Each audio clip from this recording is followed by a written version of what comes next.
The government is tonight being accused of ignoring its own advice and damaging a flagging rail network to secure profits for shareholders.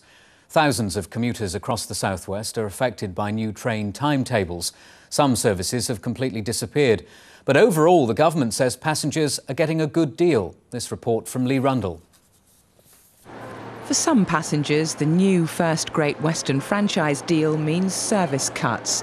And all this at a time when two new government reports call for a quantum leap forward in rail provision.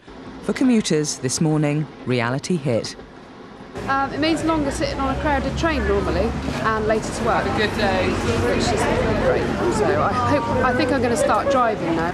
I've got to get up a lot earlier and I'm walking to college now. I'm going to be an hour early. But operators First Great Western say they've done their best within the franchise framework. The timetable we've produced is, I think, the best compromise that we've been able to put together to meet the needs of customers around the region. Yes, it will not suit everybody, but we have made a lot of other changes as well. Tonight, in a statement, a Department of Transport spokesman said they were looking at the long-term development of the railways, examining the needs of the passenger, the economy and the environment. Lee Rundle, BBC Spotlight in Exeter. Well, earlier I spoke to Christopher Irwin from Travel Watch South West. I asked him for his reaction to the timetable changes. I think it's a disaster for many passengers. Some people have got away without too many cuts, but if you live in Exmouth, you've got 10% less trains. If you live at Liskeard, you've got almost 30% less trains.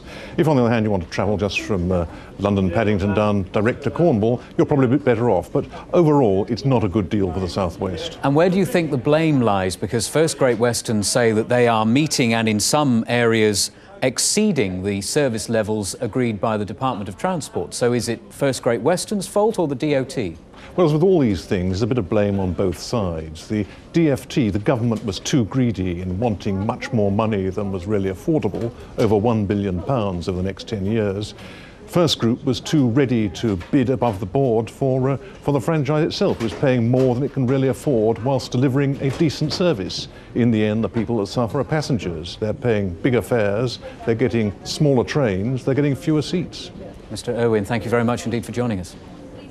And anyone wanting to know more about how the changes will affect their service can either visit the website at firstgreatwestern.co.uk or call the travel line on 08457 48 49 50. Newquay Airport.